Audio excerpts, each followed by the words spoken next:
All right, everyone. Welcome back to Girl BU Conversations, and we are in episode 5.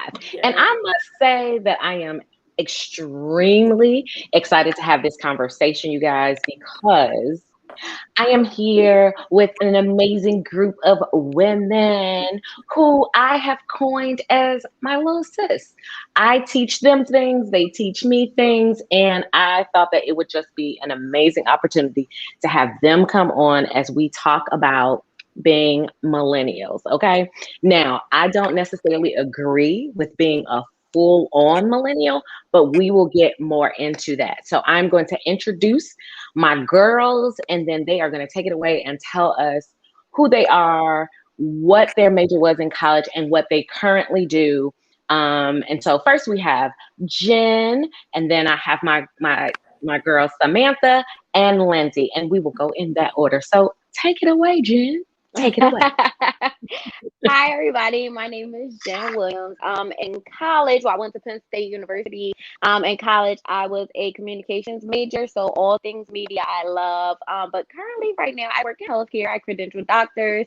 I'm also an author. I just published a book in December, and I also teach mental health on the side. So I'm like a jack of all trades. She's busy, y'all. She said that equals book, busy, and Right. blessed. Okay, go Yes. ahead, Samantha.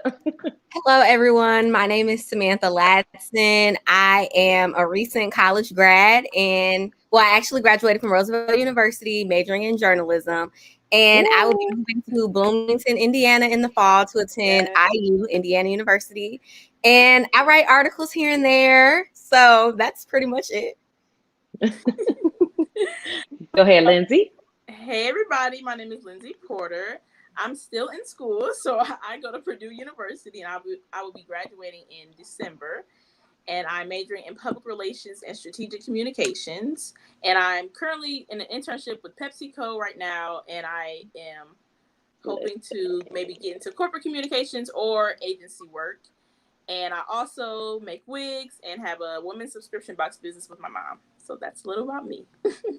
Listen, when I tell y'all that I sit with heavy hitters, I sit with heavy hitters. Now, they may not believe that they're heavy hitters yet, but I can see heavy hitterness all over their lives. Okay. So I am very honored again to have this conversation with these amazing young women. At the top of the year, we got together and we had our own little powwow of making our vision boards for this year and figuring out what it is that we wanted to do. And from that, it has created into this check-in that I do with them. And I absolutely love these ladies. They keep me on my toes. You know, when I want to know something, I reach out to them. I want to know their input because this space of community was not something that I had growing up. When I was fresh out of college, I was really just figuring it out myself. I was taking dead end jobs and didn't really know what I was doing. And I was just climbing my way through the mud and trying to figure out what to do next. And so to be on the other side of a whole lot of years out of college, to be able to sit among these amazing young women is just so encouraging because now I can take the things that I have been through to provide hopefully some great wisdom and feedback and support for them. And so when I thought about what I wanted to have this conversation around, this group, my group, we always have great conversations around just certain things. All of us grew up in the church. All of us grew up with the same community of churches. And so we've seen a lot of similar things. And, when I was younger, I'm about 10 years, 12 years older than them. But when I was their age, there were still things that I had issues with within, just that community of churches. And then just growing and realizing that some of these issues are still issues, right? And they just change over time with the audience of who's listening. And so this particular Girl BU conversation is Millennial Talk. Right. And so when I gave the questions, they were like, I don't know if I'm a millennial. And I feel the same way because I'm like, I'm not really, excuse me, I don't necessarily feel like a millennial because when I was growing up, I was around when the internet first came out. I was still around, like putting 35 cents in the payphone to call home to tell my parents to come get me from school. You know, I was growing up when Prime Co, which used to be T-Mobile, well, which is now T-Mobile, was coming out. You know what I mean? So this conversation definitely made me do a little bit of research, because people that I've had conversations with are always like, gee, you're a millennial, just get over it. And I was like, I'm really not. So I wanted to do some research to show the breakdown of the age gap. So baby boomers are born between 1946 and 1964. And currently they are between the ages of 57, I'm sorry, and 75 years old. Gen X was born between 65 and 7980, and they are currently between the ages of 41 and 56.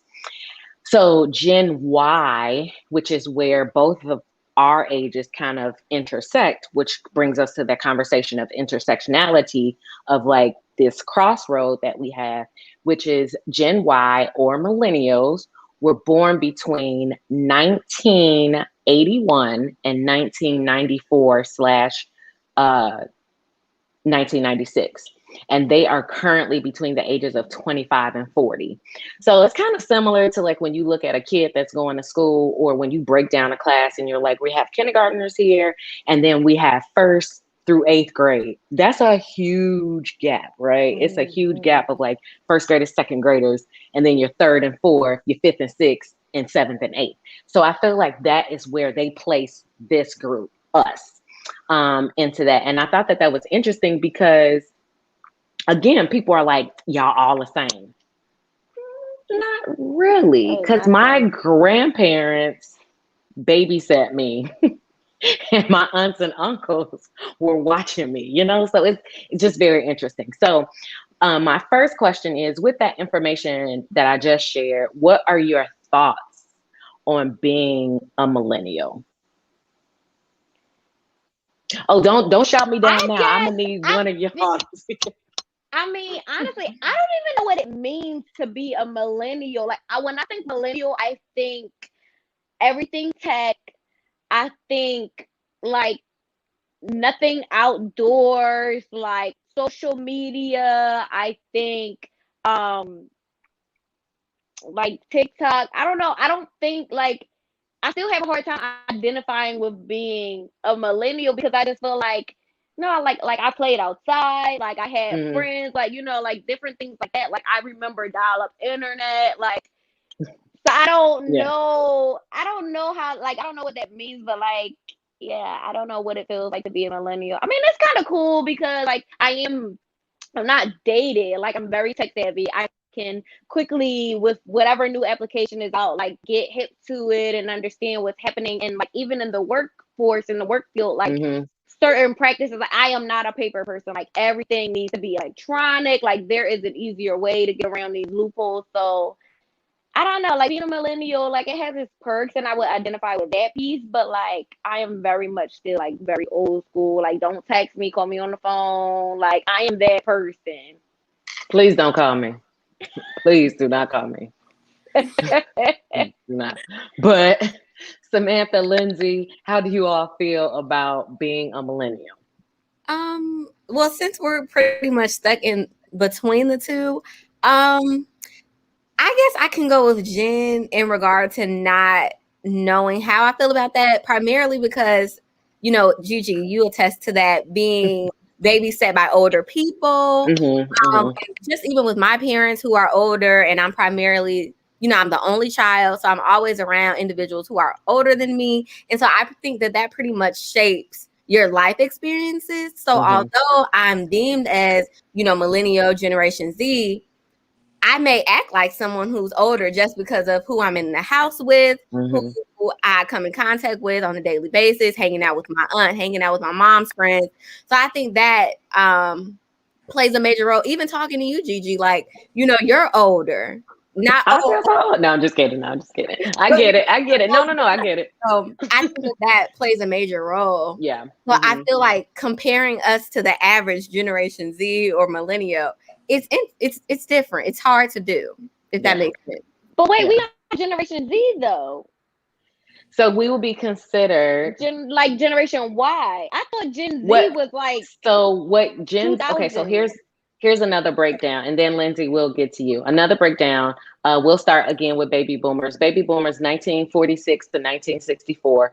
Generation X is 1965 to 80, and this is just another chart that I got off of line. And then millennials is 1981 to 1996, and Gen Z is 1997 to 2012. And Ooh, apparently, Generation Alpha is yeah. the 2010s into mid 2020. Oh God. So you are we. That's why that intersectionality is millennials. That is what Gen that's where Z. we're all clear. Yeah. Yeah. Well, Gen Z is 19. Who was born in 97? So I'm 99. So I would go 99. into that, right? Oh. My God. Oh. Yeah, Simply, we were both 99. yeah. Take it over Okay. for the 99 and early Nine and 2000. 2000. Yeah. So okay, but so yeah, so I guess me and Jen will be more of the intersectionality between the millennials of different times, and then Lindsay and Samantha, you all are Gen Z. But before we move further into that conversation, Lindsay, how do you feel about, well, you're not really a millennial, but you're after that Gen Z, which people, again, they like to clump you guys and say that Yeah, you're a no, when people millennial. say we're millennials, people don't typically even mention like Gen Z because that's a Right. large clump. 97 to 2012, that's a bit much. So I think like when you hear about millennials, like the perceptions of millennials, you kind of like, I don't want to be a millennial, like, because like you just hear negative things. People just love saying negative things about Yeah. millennials, Yeah. and I really think we could just say 90s babies and up millennial. You know what I'm saying? Like Yeah. Yeah. 2000. Anyway, literally half my grade was born in 2000, so I'm just being funny. But so I think those perceptions kind of like, yeah, I don't really want to clump myself into that, but I do see the benefits. There are a lot of misconceptions about millennials and things like that. Mm-hmm. So, but I do think millennials always add a special touch to things. They know how to take things and turn it into something new. It's always like a newness within millennials and things like that. So I think that's a cool aspect of it. But I do see like those stereotypes are like annoying to make you like, I'm not a millennial, so get it right. So Now, I will agree with you on that. There has, I think when adults were trying to figure out this particular age group, they really didn't know how to explain it, right? They didn't really know how to explain, like, oh, y'all grew up with the internet. We didn't grow up with that. So it became this idea of, if you're a millennial, you're ungrateful. If you're a millennial, you are just like off on the deep end. If you're a millennial in the church world, you ain't saved, or you are, rebellious, or even in corporate, if you're a millennial, there are things that you just don't know. It's the old school way, you guys don't know. And I think Or you're Jen made a point. entitled.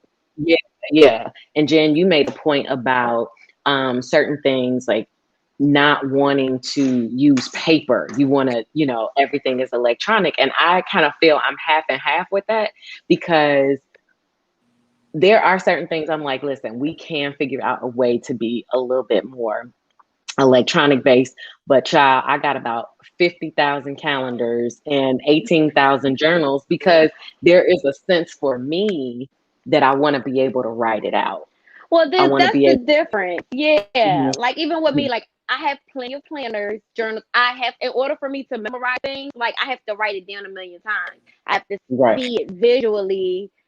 I use my phone and I use that calendar all the way up, but like it's nothing like being able to physically look and like write Yeah. things. So for me, it's a memorization thing. So I think that's also the cross for myself as well.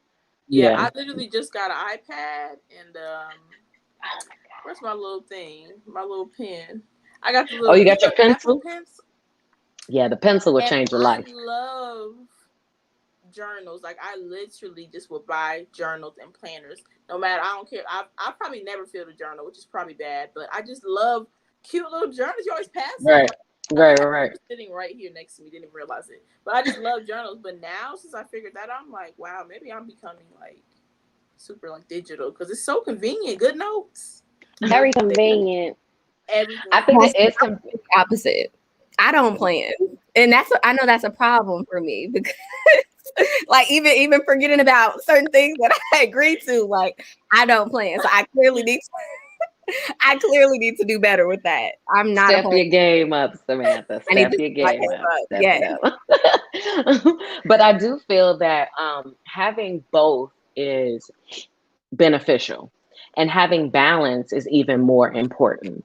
And I think that those are some of the things when we talk about being a millennial that really just kind of makes me think about things. Like, that's not to say that how life used to be was terrible and how life is right now is the absolute, creme de la creme. No, I think that there is a merging of the two to have balance, to be able to do both.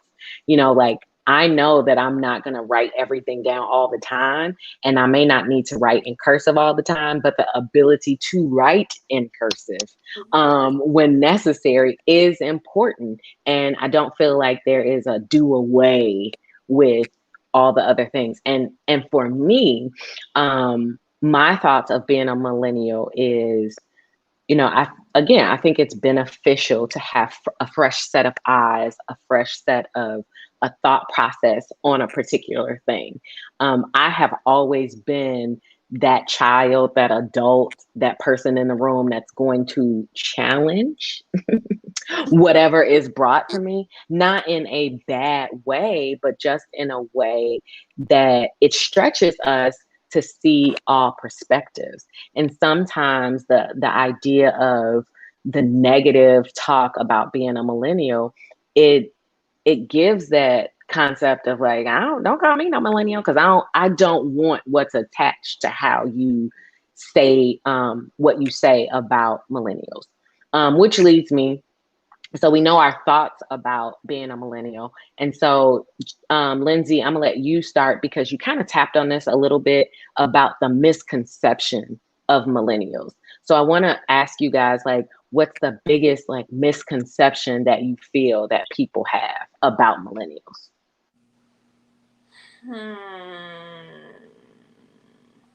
The biggest misconception. The first one on my mind is probably about the church, but I didn't want to go to that one first. I mean, here we are. But, go ahead. We're here. Yeah. Like there's like, what's it called? Seminars and stuff titled, "Why are millennials leaving the church?" Literally titled, "Why are millennials leaving the church?" Or live sessions. Yeah, those are it's a very talked about topic because you see it happening, but then it can still be looked at as a stereotype. I think some millennials are leaving. I think some millennials are leaving church, but I also think I think some millennials are leaving some churches, and I think people are just saying the church in general, right? Yeah, but I think millennials are leaving some churches and going to other churches. So I guess that could be a misconception.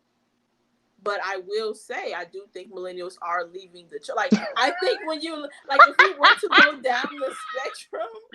But it's true. I think that's like, that would probably be, if we were to go down, like, each generation, you would probably see millennials would be the most, like, that would be the group that is leaving the church the most. So, I don't know. It's hard for me to say that, like, as a big misconception because it's pretty true. Ooh, but can I piggyback real quick? No. When you done. No, go ahead, Jen. No, finish.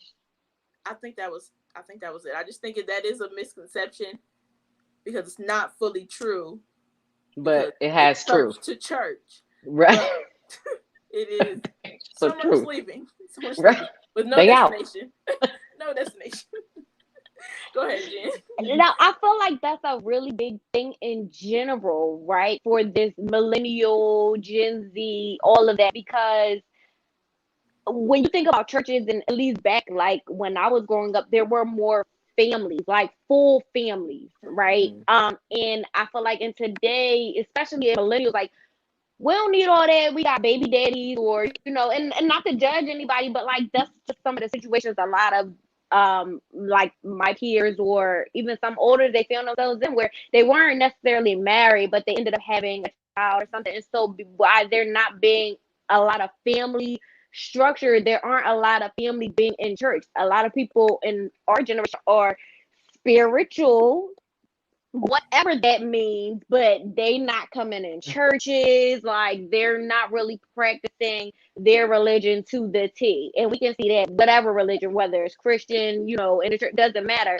Like people are just open, and they don't want any kind of restriction. They want to be free. They want to live their best life.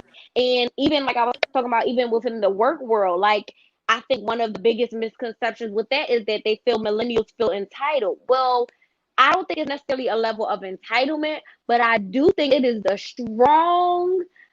um the strong conviction that, look, I spent all these years in school. I'm in all of this tremendous debt, not to come in and just stay at entry level for the next 5 years. Like I'm trying to, like, I think our brain, especially with the education that we were allowed to have, listen, I'm trying to make it somewhere. I want to make 6 figures. There's no reason why I should not be making less than 6 figures within a certain time frame. Like it shouldn't have to take me 25 years to make 6 figures with being having the availability of having an education or all of the other resources that are available, versus people that like the baby boomers, like they had to, or not that they didn't go to college and college was available, but it wasn't as easily accessible as it is Mhm. now. A lot of the different resources that we have now wasn't always as easy for them to obtain. And so some of them did have to work 20, 15, 10 plus years to get to certain levels. And it's not that anybody's smarter than the other. I think that now we have more resources. And so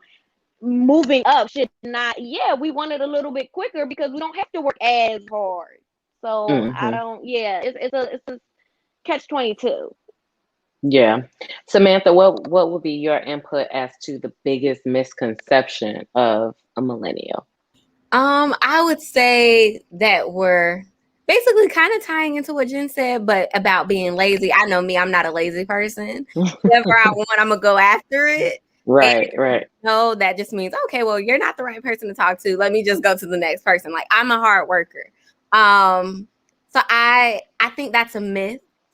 That baby boomers and individuals before us like to just stamp us with that, oh, you're lazy, but that's really not true. And I think that can also go with our racial climate right now. Like who were the individuals who planned the marches? Those weren't Mhm. millennials, those were Right. generation Z. Like those were early 20-year-olds or late teens, like 18, 17. Like those were people from my generation doing that. So I would say the misconception is being lazy, not being driven, which is not true. Now we do have our outliers, but Mhm. majority of us are not.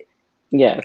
So I think that not you guys, all of you all bring out a very poignant point to the question. And so I wanted to go back to Jen's response, which was um, this idea of, you know, people are doing their own thing. They want to be free as all outdoors.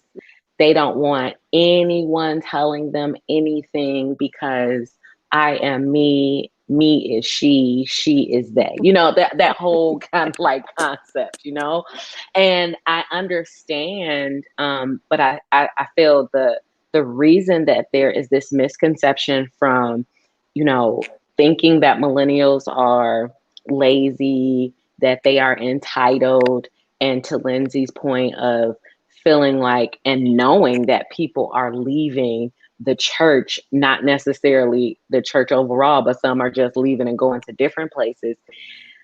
I believe that there is a breakdown of communication and understanding. Yeah. And so it causes people when a person, uh, I can only use myself as an example. So certain situations, working situations that I've been in, and I've like raised my hand, which is difficult for me to do sometimes, is to raise my hand and to speak up. And when you speak up, and then you are overlooked, not listened to, and then just told like, child, your thoughts don't matter, just sit back and be quiet, and we're gonna figure out. It makes people feel as if they are not heard, not just feel it, but they know that to be true. So if I know that you are going to overlook me and not listen to me, then I have to search out that information myself. And what happens is, I believe, is that those that are the leaders have not done the work to do the research so that they might teach and lead the next generation. So they lead from a place of pride and arrogance and ego. And then that causes the generation that's underneath you that you're supposed to be teaching, leading, and guiding. It leaves them open to figure out, okay, so what's best for me? Instead of that generation before understanding, okay, this generation is different. Like, I have a goddaughter, my little cousin, completely different from how I was raised. Her and her mother have a completely different relationship, but the way that I handle her is different. I don't handle her like, tell me what's going on. No, I handle her differently because A, I know that there are a lot of things coming at her. I know that she is enduring a pandemic and graduating eighth grade, going into high school. I also realize that she's enduring a generation in which everything is social media. So the entire way that she thinks is embedded into what she sees. So I believe that is the breakdown, and why we have a generation that's like, born free, I do what I want, because when I was trying to tell you, you didn't want to listen. And then when I was trying to share, you said that I was weird. When I was trying to tell you, like, I don't get it, you called it rebellion.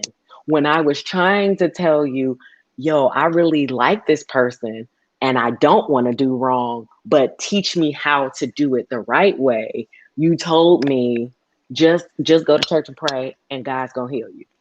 Well, that ain't really gonna work, Right. and it ain't been working. So that is what I believe causes that misconception and causes people to have this life where they're just like open to everything.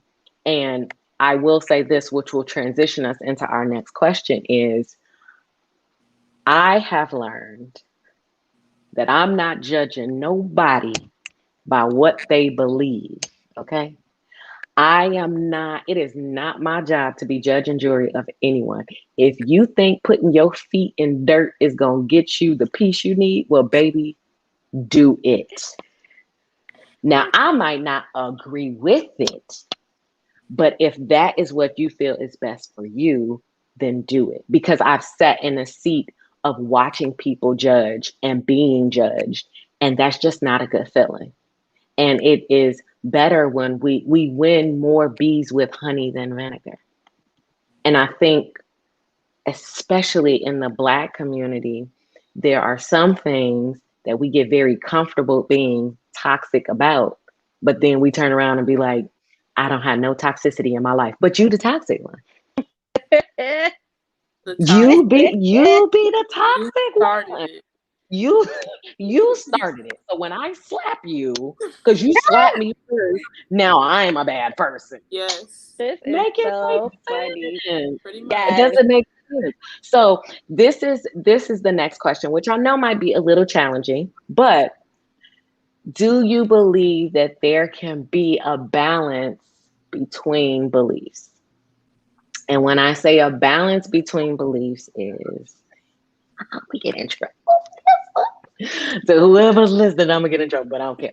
Do you believe that there's a balance? So when I was growing up, as you all know, my dad's a pastor, and we were told we can't do this, can't do that, da, da, da, da, da, da, all the list of what we can't do. Do you believe that there is a balance in I can believe God, but I don't necessarily have to do what everyone says do as it correlates with that belief system? I say yes. And Absolutely. the reason I say that is because, I mean, Gigi, the way your parents were raised is the same way my mother was raised. Now, not everything that they were taught was biblical. It was man-made principles, but through progression, and thank God for liberation, now they can wear pants. Now they can have their toes out. Things like that weren't in the Bible. That was back in the day, and people were strict. But I mean, the saints aren't going to hell because they have open toe shoes. We're not going to hell because and red nail polish. Thank you. So I think as we progress, we become wiser. But just because I'm sure there were saints back then who didn't go with that, that doesn't mean that they're wrong. That just means that they weren't okay with, I guess, being kind of. I mean, because I would say back then, controlled. That's what it was. It was a control dynamic. So I would say that you can have that balance, because I would say we're in that balance right now in a way. Being saved, but still being able to have fun, still being able to kick it and certain things, but not quote unquote sinning, if that makes sense. Jan?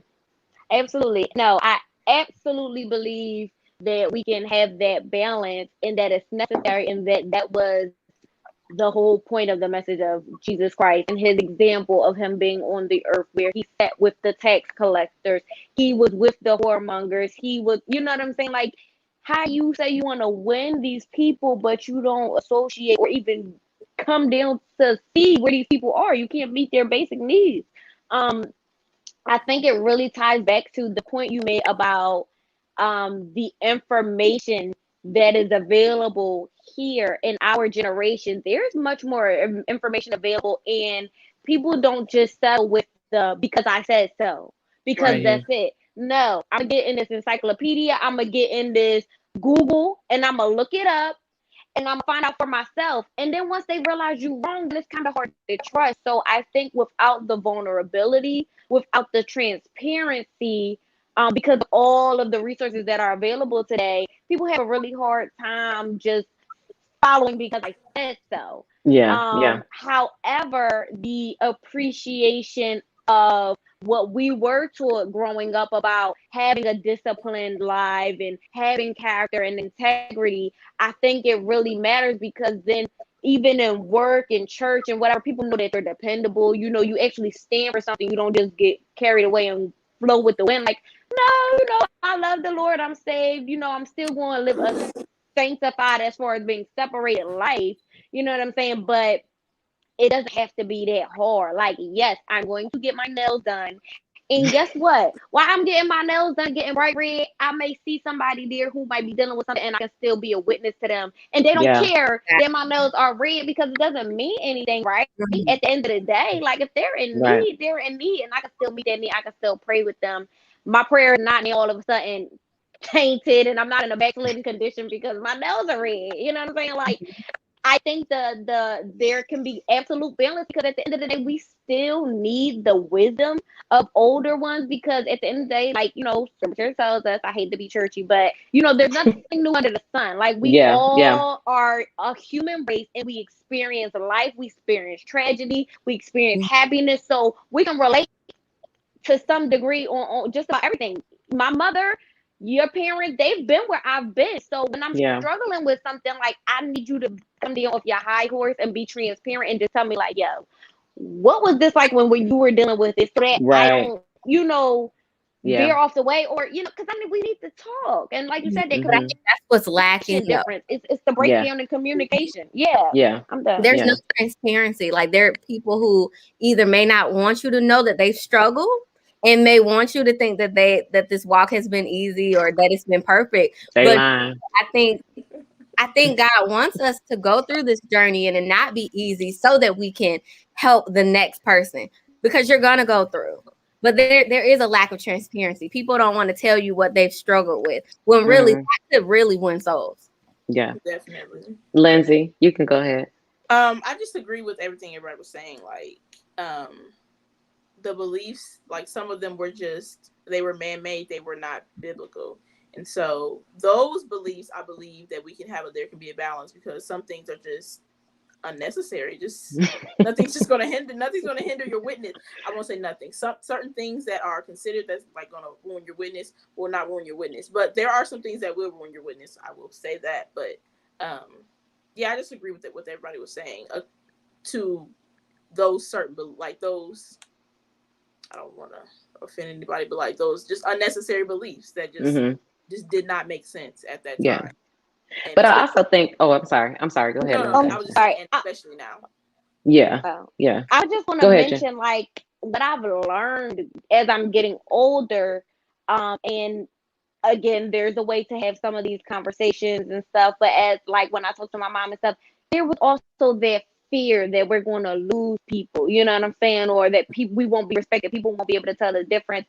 And so, because I know even like up until like maybe my cousin that's like 4 or 5 years older than me, when she was like one of the first ones that actually went away to college, and there was so much fear in, oh, you're gonna be wayward, this, that, and the third, and it's just like, granted, when you have a tight leash on somebody and they get the chance to have freedom, yes, they're going to whatever. But what does the scripture say? When they're old, they won't depart from it. So you have to trust that what you instill in somebody, like it'll come back to like that is he's God. You know what I'm saying? Like you're not gonna let them go to the wayside. Like you don't have to fear so much, because when you try to have so much control, because maybe you do really want to protect the child or the person or whatever, you know, it actually turns out the opposite. You know, most of the time people go further and further away because you're trying to have so much control. You just gotta let go, let God, and you know, just be open. Always be open and receptive. You don't have to live in fear.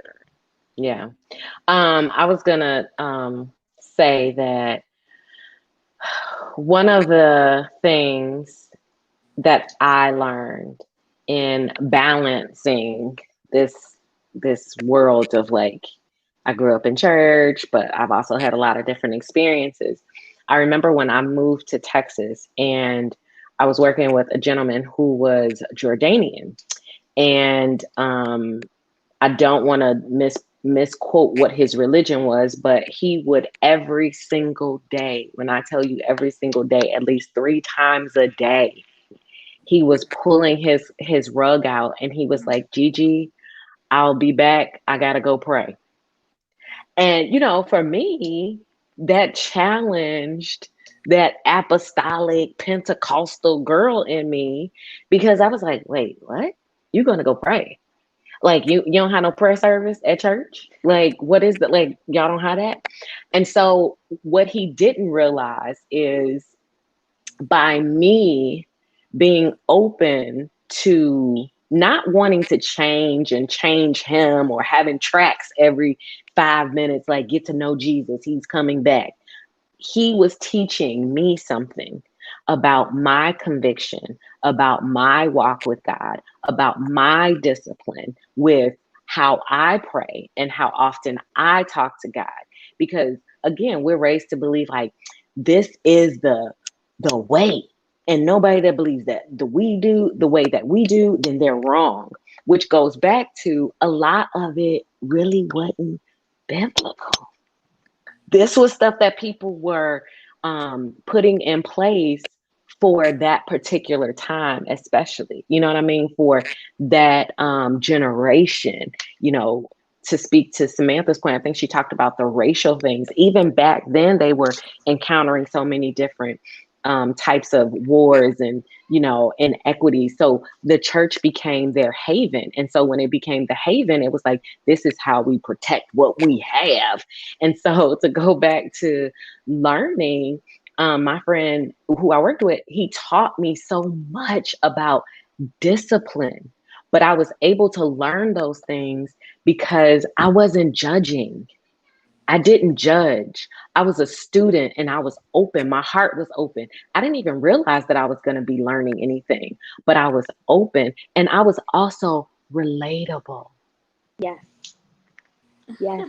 Some people can't even carry a conversation with a sponge and then be like, I'm going to win these people to God. How? Wow.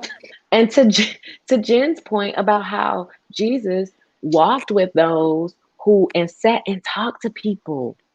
It was the conversation. It was the community. He was building community one person at a time. But yet we want people to come in our church and build community with us. That's a whole nother conversation for a whole nother day, probably Right. for a whole different panel. How? But the Like, point how? exactly. But the balance between the two and what I have learned over time is two things can exist at the same time. I can believe God, but I also can love to dance and absolutely love every genre of music. Not every single one, but you get what I'm saying. Not all of them, but I do feel that in order to understand that is to have balance, but also still keeping conviction.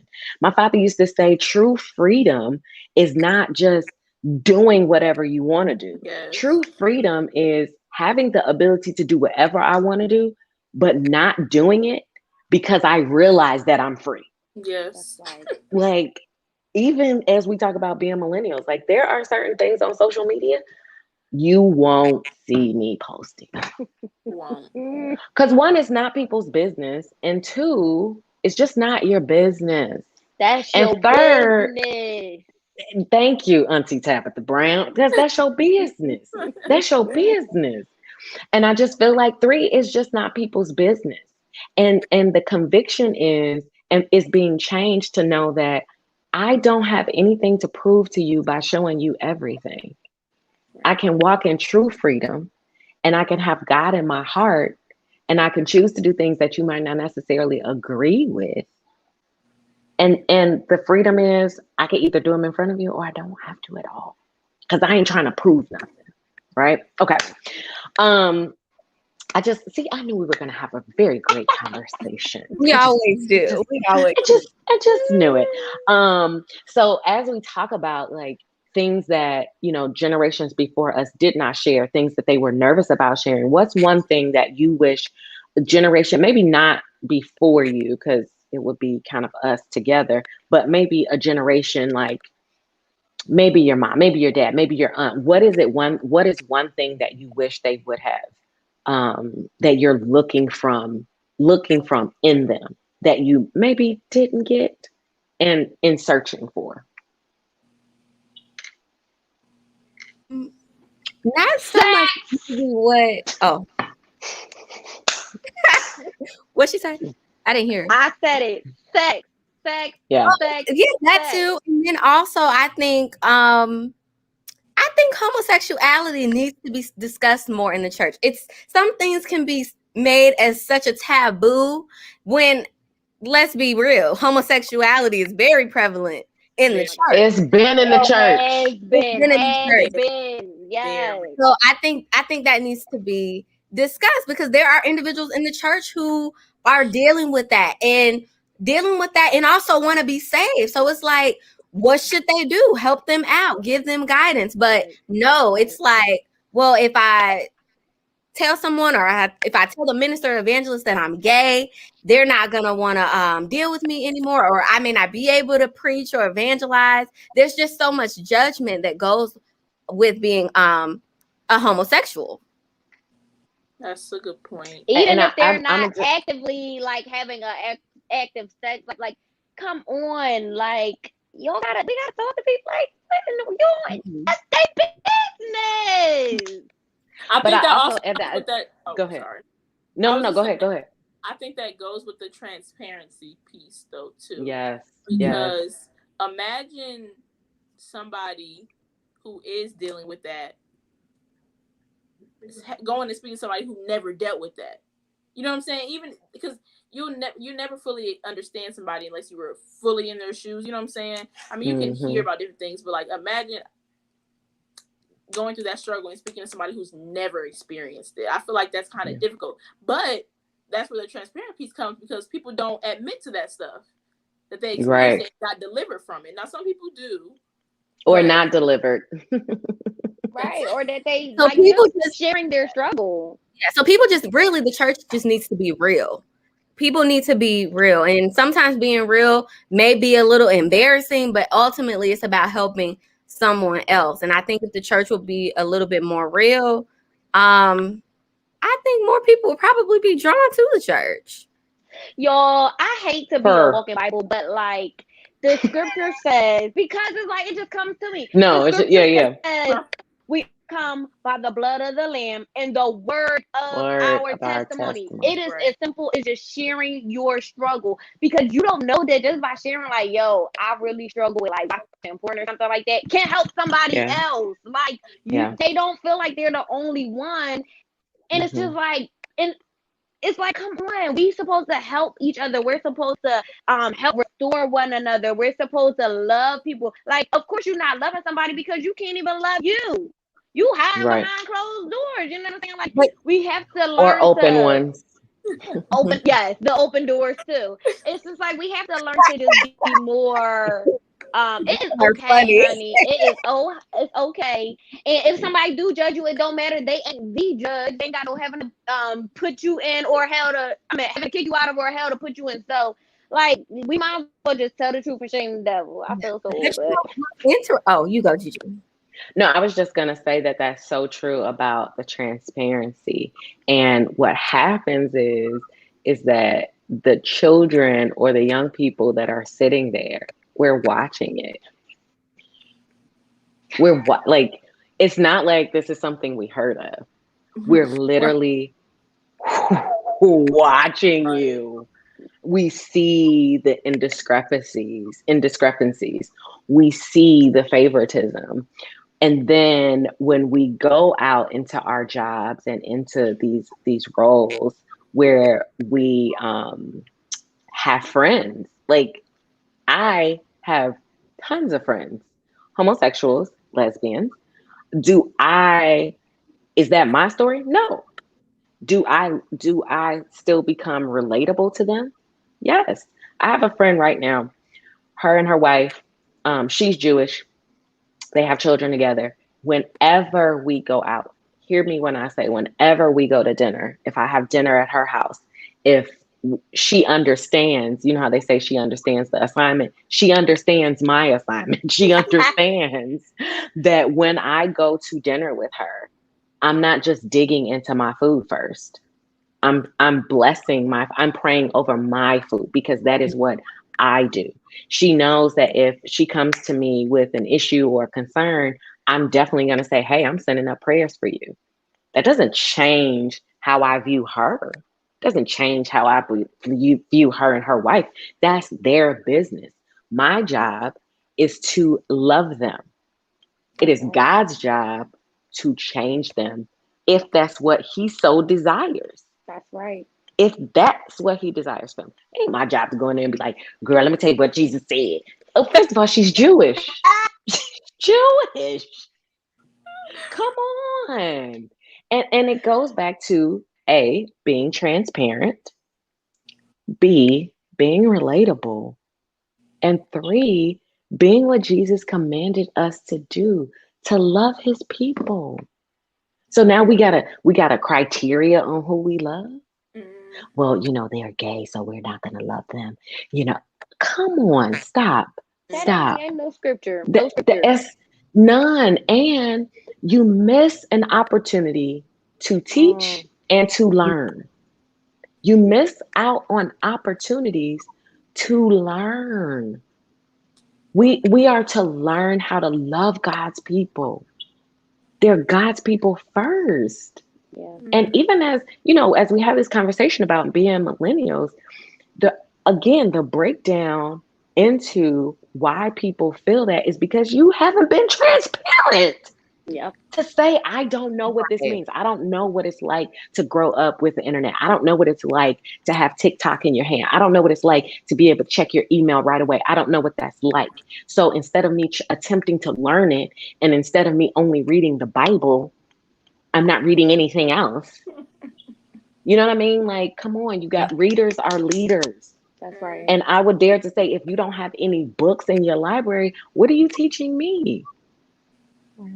Like, what are you teaching me? So I think all of the points that you all made are so valid that, we're not transparent. We don't share. We aren't honest. And it's not a safe space. No, It's not it's a safe space to not. talk. It's Mm-mm. not a safe space. How am I supposed to go to a space and be like, yo, Lindsay, I'm really going through blah, blah, blah, blah, blah. And then it comes back to me what I said to Right. you. Right. There's no confidentiality. Mm-mm. So, That and the misplaced power, right? Because you should be the shepherd of my soul, praying with me, you know what I'm saying? Giving me a little bit of that, not telling me what to do, and then going to reprimand me in front of the, like, wait a minute. What about with love and kindness? Like, wait a minute. Like, I think, guilt and manipulation. yes, like, it's layered. And I think this even goes outside of even the church, like even within just African American communities, right? We don't Mhm, talk about stuff. We do mhm. not create safe spaces for people to feel different, to think differently, and to even dress differently. Like we don't all have to dress the same. Like Right, sis, right, you a size 16, I'm a size 10. We don't even fit. Like, you know what I'm saying? Like, right, right, right. So dare to be I different. think, yes, I think that is so amazing and so true. Um, of where creating this safe space. And I think that for me, this is why it's important to have conversations like this so people can see that it is possible to have a safe space. And I know that when we talk offline, it's a safe space to share. It's a safe space to be like, yo, today, let me tell you. And I think that that's extremely important. And so um, we will, I have like two more questions of us like kind of wrapping up. And so, um, how do you, or let me say this, what do you believe is your biggest hurdle that you're facing right now? What's a big hurdle for you in you navigating certain spaces right now? Be it work, friends, colleagues, all of those things. What is it that you feel that you are having to face right now, which is a tough hurdle to get over? I don't know if it's tough, but I keep finding myself in this predicament.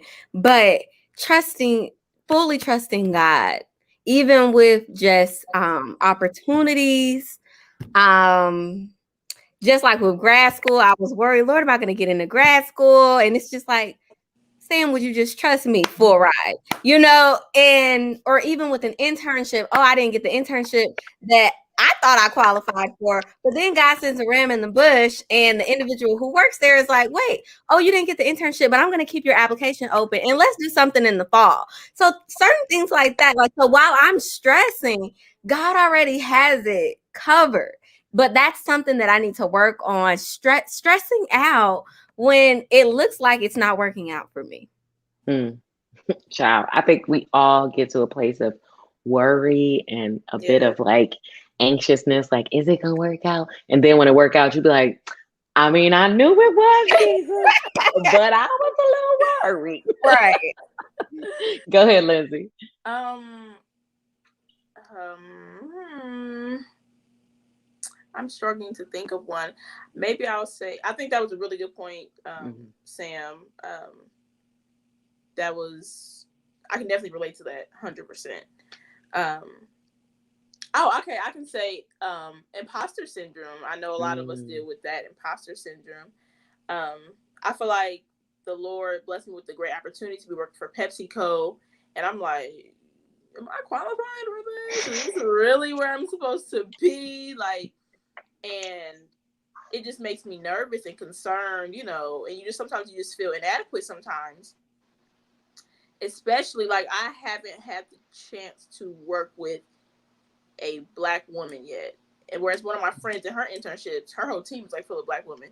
I think that's so dope. But like, yeah, I think just that whole imposter syndrome, and then like being my full self at work. Can I do that? I mean, I think it's also a little different virtually. Honestly, truly, it's just different virtually. It's not. It's these quick 15-minute calls. You don't really get to fully. You know what I'm saying? It's not. Yeah. You know, so I think it's different virtually. But can I take this headband wig off and wear my natural hair? Can I wear my natural hair? Will you be secretly judging me? They will. They judge. Yeah, they judge. But you see, just be. Be you, girl. Girl, Be be you. Right. But yeah, that's just I guess that's my hurdle right now is imposter syndrome. And then, I'm sorry, I think I had. No, never mind. Yeah, I think that was it. Jen. Oh my God. Honestly, like, because it is a little bit of everything that you touched on that I'm dealing with, but like, because I think I have such strong, like I'm not turning nowhere. Like, my salvation is secured, and like, I know that, like, let me just go to the script. Let me just get a quick prayer in because I'm feeling a little off, because I'm real anxious, or, you know, I'm struggling with when it comes to work or whatever. Like, so that's it. But for me, honestly, I really believe it's the whole dating and mate thing.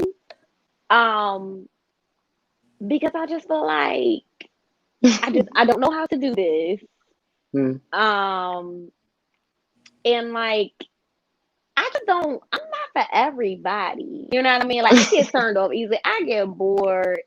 And then it's just like, I try not to, like, I think the biggest thing that I'm learning, which I think is kind of going pretty good though, is like with the whole, because before, like, is they saved? Is, you know, you like, I need to know what your relationship with the Lord look like. Now, I don't need to know. Like, I just need to know that you can pray with me. If I be like, yo, babe, I need to pray real quick, you like, good, no problem. Come on, we're gonna pray. Like, trust God. I'm good. Like, that's all I need to know. Like, I don't need to, because I think I definitely like ran people away with my own convictions that I wasn't solid in or had a full understanding about. And so now that I'm older and like dating, it's like, it's a lot. It's becoming easier for me to be like, okay, like, you do love the Lord, and you see it in people's, like, you know, there's me. Sorry, y'all. But it's noticeable. I know so many like catchy things that are like in our generation that, you know, it's funny, but I'm not trying to be funny, but like, you're fine, girl. You are fine.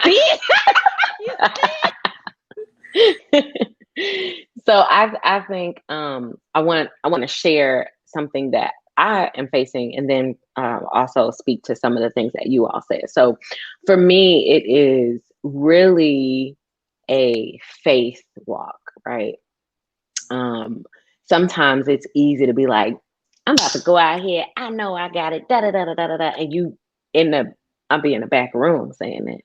But then when you got to get up in front and actually do it, you'd be like, oh, okay, you said what? You said do what? How?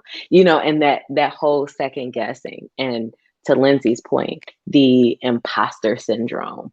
To Samantha's point, like, is it gonna work out? Like, I just wanna know like how it's gonna work out.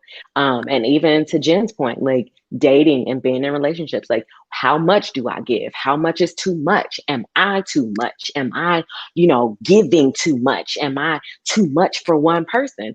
And I think all of those tie into this concept, not concept, but really understanding girl, be you.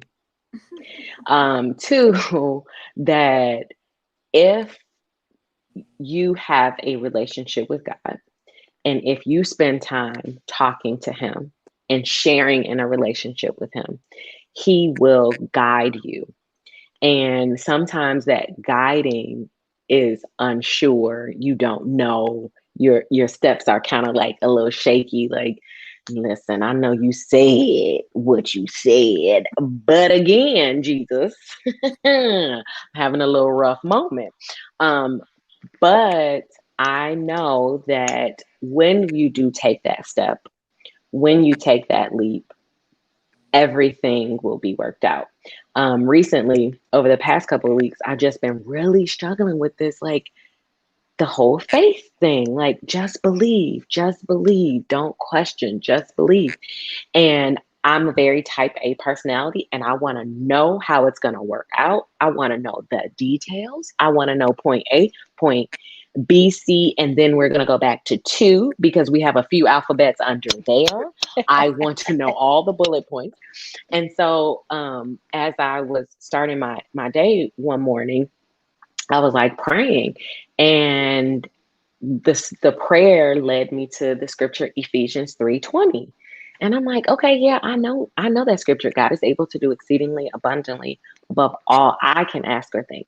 And so as I was questioning him about, just following certain things, certain instructions that he gave me, I was just like, yeah, I don't even know, like, because I be talking to Jesus for real. I be like, I don't know if this is really real, because how is it going to work? And I literally heard him whisper and say, I'm about to blow your mind. I'm about to blow your mind. If you just do what I say do, I'm about to blow your mind that the thing that you thought you were about to get, I'm going to exceed that Wow. expectation. And I was just like, that was good, Jesus. That was a good word. That was That was good, because sometimes, um, and this conversation right here goes back to the original point of people believing that millennials don't talk to God, or that millennials can't hear from God, or that we don't want to serve God. Like, no, we really do. We just be having real questions that y'all can't answer. That's the Period. bottom line. And so I asked those questions, one, for just to recognize that this is a safe space so that people can see that you have to be in a safe space to share those points of feeling like, okay, this is what I'm struggling with, so that they can identify with it.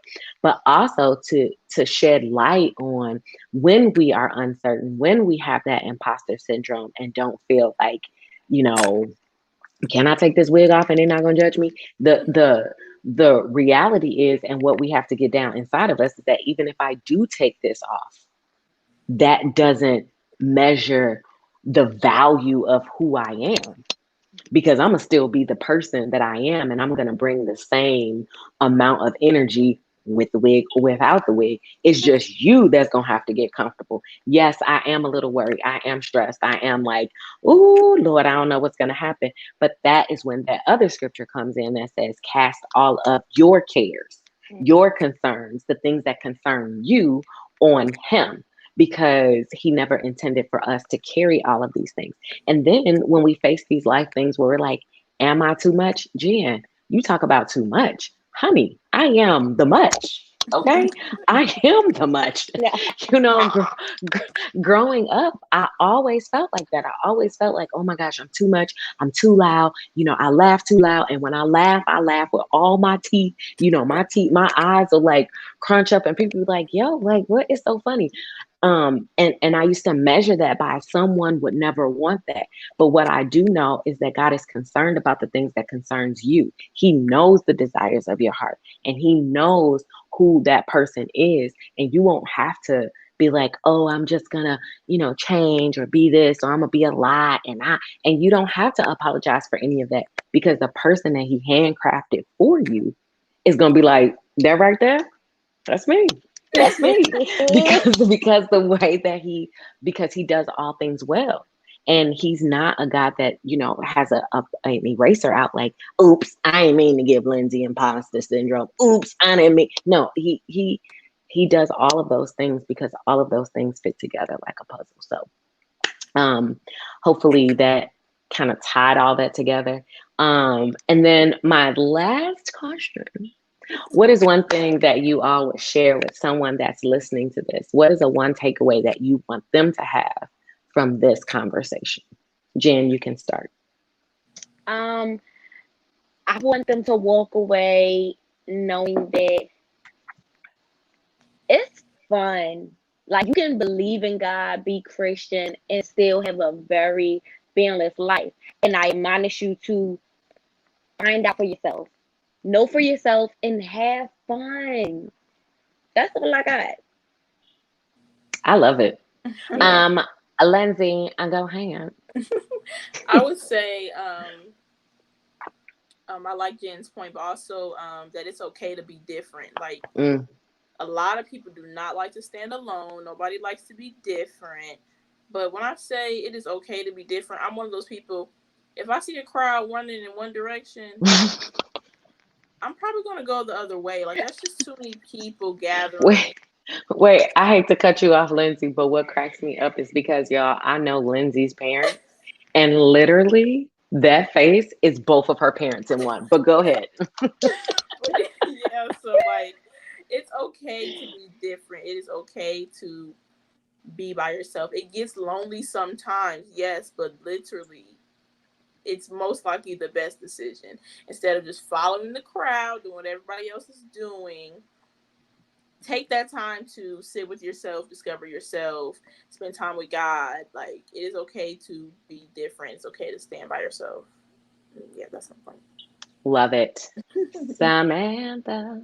Well, I would say just going with this conversation, millennials, Generation Z, I would just say to anybody watching, don't let these labels put you in a box because you're going to be different. You're not going to be like the generation that was before you. You're not going to be like the generation that, is after you. You're your own person. I think that goes with Lindsay as well. Like you're different. But Mm-hmm. I know me, I'm not the average Generation Z. I'm just not. Right. So I think Right. on your experiences, you're going to be different. And just because people may say, oh, people in your generation are lazy, that doesn't mean you are. So just know who and whose you are. And that's really it. That's all the advice that I have. Yay. Ladies, as always, I love chatting with y'all, Likewise. be it on conversations, Yes. be it on that good old text message. We Yes. always have a good key. And this was a great key to have with you, ladies. So thank you all so much for making time to have this conversation. Thank you for being vulnerable. Thank you for being transparent. And thank you for sharing. And we're definitely going to have to do a part two because the people ain't ready, child. They're Yeah. not ready. Yes. So thank you all for tuning in. Make sure that you all like and share this content with those who need to hear it. And we'll see you again real soon, y'all. Bye.